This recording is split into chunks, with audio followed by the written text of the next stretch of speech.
अस्सलाम दोस्तों। तो यार क्या हाल है। आज की इस वीडियो में हम डिफ़र्ड टैक्सेस के हवाले से डिस्कशन करेंगे, ठीक है। सो डिफ़र्ड टैक्सेस दो तरह के होते हैं, एक होता है डिफ़र्ड टैक्स लायबिलिटी और दूसरा होता है डिफ़र्ड टैक्स एसेट्स, ठीक है।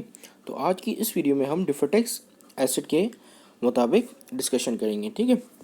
सो इसका इंट्रोडक्शन ले लेते हैं कि डिफ़र्ड टैक्स होता क्या है, ठीक है। तो डिफ़र्ड का बेसिकली मतलब होता है डिलेड, ठीक है। Deferred taxes are the difference between the tax expense and the taxes that are payable, ठीक है। यानी कि डिफर्ड टैक्स बेसिकली या डिफर्ड टैक्स एसेट या कोई भी डिफर्ड टैक्स एसेट या डिफर्ड टैक्स लायबिलिटी, ठीक है। ये डिफरेंस बिटवीन होता है किसका, जो एक्चुअल में एक्सपेंसेस कंपनी ने पे करने होते हैं और जो कंपनी जो है अपने टैक्स एक्सपेंस जो कि अपनी बुक पे रिकॉर्ड करती है, ठीक है। तो उनका डिफरेंस बिटवीन होता है। अगर आपको ये समझ में नहीं आया introduction, so don't worry, video के एंड तक आपको जो है समझ में आ जाएगा, ठीक है। सो अब हम शुरू करते हैं कि कंपनी जो है वो दो तरह की रिपोर्टिंग करती है, ठीक है। एक अकाउंटिंग पर्पस के लिए रिकॉर्डिंग करती है, यानी कि अपने लिए रिकॉर्डिंग करती है, फाइनेंशियल रिपोर्टिंग पर्पसेस के लिए करती है। और दूसरा जो कंपनी है वो टैक्स रिटर्न फाइल करने के लिए अकाउंट मतलब फाइनेंशियल रिपोर्ट्स वगैरह बनाती है, ठीक है। यानी कि टैक्स पर्पसेस के लिए अलग से अपनी जो है रिपोर्ट्स वगैरह बनाती है फाइनेंशियल, ठीक है। सो अब टैक्स जो है वो उसका जो सोली कंसर्न होता है कि जितना भी कंपनी के पास पैसा है वो सब मतलब वो सब के ऊपर टैक्स लगना चाहिए, ठीक है। एफ बी आर जितनी भी हमारे पास जो है F B R S B R जितनी भी हमारे पास जो है टैक्स एजेंसीज हैं, वो यही कहती हैं कि जो भी कंपनी के पास जितना भी पैसा है उसके ऊपर टैक्स लगना चाहिए, ठीक है। सो जो स्टेटमेंट कंपनी अपनी फाइनेंशियल रिपोर्टिंग या अकाउंटिंग के लिए अकाउंटिंग पर्पसेस के लिए बनाती है वो बेस होती है आईफर्स और गैप। अगर यूएस में तो गैप की बेसिस पे बनती है, ठीक है। ये प्रिंसिपल्स होती हैं आईफर्स यानी कि इंटरनेशनल फाइनेंशियल रिपोर्टिंग स्टैंडर्ड्स और गैप यानी कि जनरली एक्सेप्टेबल अकाउंटिंग प्रिंसिपल्स, ठीक है। गैप जो है वो सिर्फ यूनाइटेड स्टेट्स में चलता है, ठीक है। और आईफर्स जो है पूरी वर्ल्ड में चलता है, मतलब पूरे वर्ल्ड में जो ये स्टैंडर्ड्स होते हैं अकाउंटिंग स्टेटमेंट्स बनाने के लिए, ठीक है। अब मैचिंग प्रिंसिपल्स की वजह से कंपनी जो है अपनी इनफ्लो ऑफ कैश जो एडवांस में कैश जो आता है उसको एज अ रेवेन्यू कंसिडर नहीं करती। लेकिन कंपनी के हाथ में कैश होता है तो जो टैक्स एजेंसीज है वो कंपनी को बोलती हैं कि भाई ये आपके पास कैश है तो इसका मतलब क्या है, उसके ऊपर आपको टैक्स देना पड़ेगा, ठीक है। अब उनको तो हम ये नहीं कह सकते ना कि बेसिकली हमारा जो अनर्नड रेवेन्यू है, तो वो कहती है नहीं ये भी आपके पास कैश इनफ्लो हो चुका है तो इसका मतलब ये आपका रेवेन्यू और उसके ऊपर टैक्स लागू होगा, ठीक है। तो जिसकी वजह से कंपनी जो है एक सेपरेट रिपोर्टिंग करती है फॉर द टैक्स पर्पसेस के लिए, ताकि वहाँ पर वहाँ पर जो है वो टैक्स लॉस को फॉलो करते हुए कंपनी जो है अपना टैक्सीशन के मैटर्स को डील करे, ठीक है।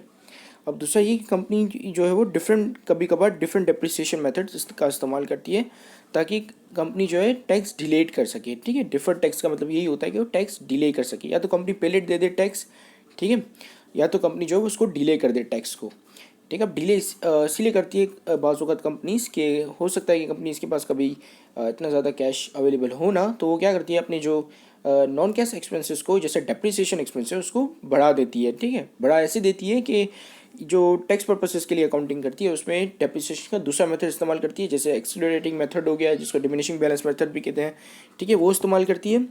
और हो सकता है कि अपनी अकाउंटिंग या नॉर्मल रिपोर्टिंग के लिए वो स्ट्रेट लाइन मेथड इस्तेमाल करती हो, ठीक है, company.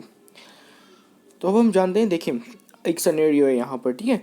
Late suppose you have given a van for a rent of 12 month, ठीक है। 12 मंथ के लिए आपने जो है एक वैन दी किसी बंदे को, ठीक है।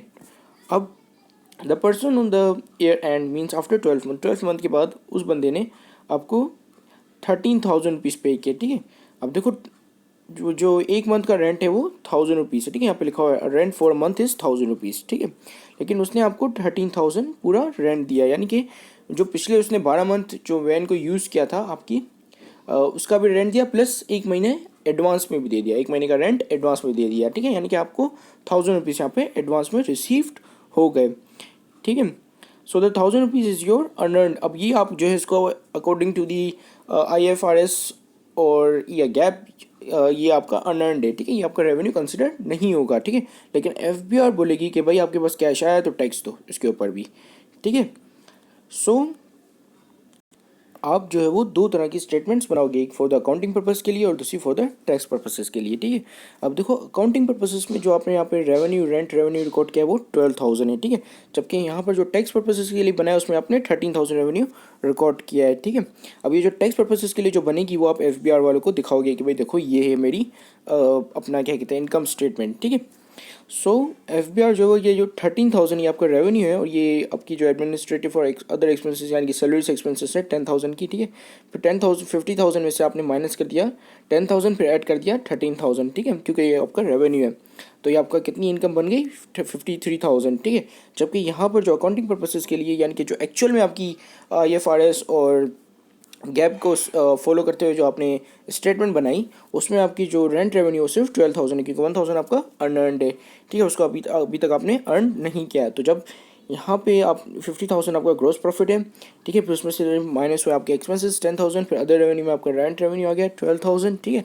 तो 12,000 50,000 में से पहले 10,000 माइनस हुआ तो ये कितने हो गए 40,000 में आपने ऐड कर दिए 12,000, तो आपका ये बन गया 52,000 आपकी टैक्सेबल इनकम, ठीक है। तो उसके ऊपर 10% जब टैक्स लगा तो ये टैक्स कितना हो गया 5,200। तो ये एक्चुअल टैक्स इतना लगना था 5,200, लेकिन FBR वालों को आपने दिया 5,300, क्योंकि FBR ने जो आपका एडिशनल 1,000 पीस था रेंट रेवेन्यू जो आपको अनर्नड एज अ रिसीव हुआ उसको उसने रेवेन्यू कंसिडर करके उसके ऊपर भी टैक्स लगा लिया, ठीक है।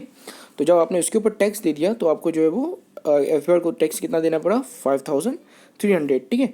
अब जो नेक्स्ट महीना आएगा नेक्स्ट महीने में आपको रेंट जो है वो पूरे साल का यानी पूरे 12 महीने का नहीं भरना पड़ेगा, बल्कि आपको कितने महीने का भरना पड़ेगा, आपको जो है वो 11 महीने का भरना पड़ेगा, क्योंकि आपने इस साल जो है नेक्स्ट ईयर के पहले महीने का रेंट के ऊपर भी टैक्स पे कर दिया, ठीक है। तो अभी जो है आपको नेक्स्ट ईयर पूरे 11 महीने के ऊपर टैक्स भरना पड़ेगा, 12 महीने के ऊपर टैक्स नहीं भरना पड़ेगा, ठीक है।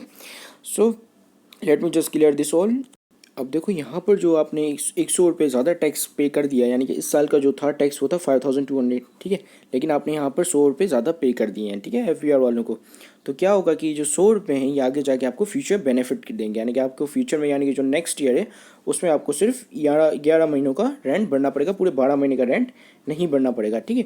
तो ये क्या हुआ कि जो फ्यूचर ऐसी चीज़ जो भी हमें फ्यूचर बेनिफिट देती है उसको हम अपना एसेट मानते हैं, ठीक है, क्योंकि एसेट की डेफिनेशन ही ऐसी है, ठीक है। एसेट की डेफिनेशन है anything that gives a future benefit to the business, ठीक है।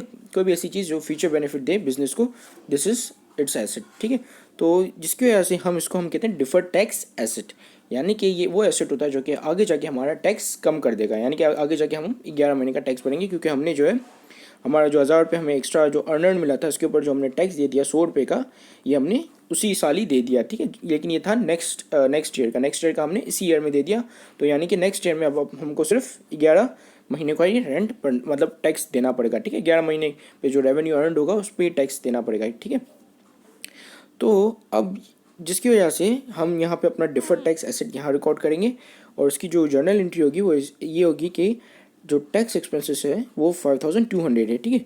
अब टैक्स एक्सपेंसेस वो टैक्स होता है जो आपने एक्चुअली जो आपने जो है अपनी अकाउंटिंग पर्पसेस के लिए रिकॉर्ड करना होता है, यानी कि जो कि एक्चुअल में टैक्स होता है, ठीक है। एक्चुअल में 1 ईयर का जो टैक्स बन रहा होता है उसको हम कहते हैं, उसको हम यहाँ पर for the sake of simplicity मैं आपको ये एक्सप्लेन कर रहा हूँ कि यहाँ पर आप उसको टैक्स एक्सपेंस कहोगे। अब टैक्स पेबल यानी कि जो FBR को आपने पे किया एक्चुअल में, ठीक है, जो FBR को आपने पे किया वो 5,300 है, क्योंकि 1,000 जो एडिशनल आपके पास अर्न था उसके ऊपर भी आपने टैक्स पे कर दिया, ठीक है। वो नेक्स्ट ईयर में जाके आपका अर्न हो जाएगा, यानी कि रेवेन्यू उसको आप कंसिडर कर लोगे, ठीक है। अब चूंकि इस 1,000 पे आपने इसी महीने टैक्स दे दिया तो बाकी जो वो आपको जो 11 महीनों का रेवेन्यू देगा तो आप फिर 11 महीनों के ही रेवेन्यू के ऊपर ही टैक्स लगाओगे, यानी कि टैक्स लेगा FBR आपसे, ठीक है। तो जिसकी वजह से आपके ये जो 100 रुपये हैं वो डिफर टैक्स एसेट हो गया, क्योंकि 100 रुपये आपको नेक्स्ट ईयर में 100 रुपये आपको कम देने पड़ेंगे जब आप टैक्स की पेमेंट करोगे तो, ठीक है। So this is it, thank you very much for watching this video. अब आपको उम्मीद करता हूँ समझ में आ गया होगा कि जब हमने डेफिनेशन पढ़ी थी कि ये डिफरेंस बिटवीन टैक्स एक्सपेंस और टैक्स पेबल का डिफरेंट को हम जो है डिफर टैक्स लायबिलिटी एसेट कहते हैं। तो मैं इसी की बात कर रहा था, ये जो यहाँ पे इक्वेशन मतलब यहाँ पे जो ये जर्नल एंट्री बनी हुई है, ठीक है।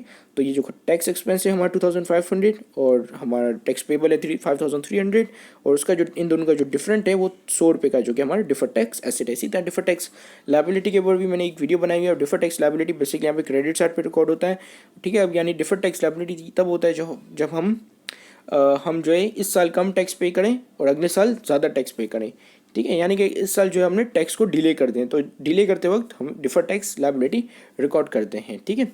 So thank you very much for watching this video, have a great day and अल्लाह हाफिज़।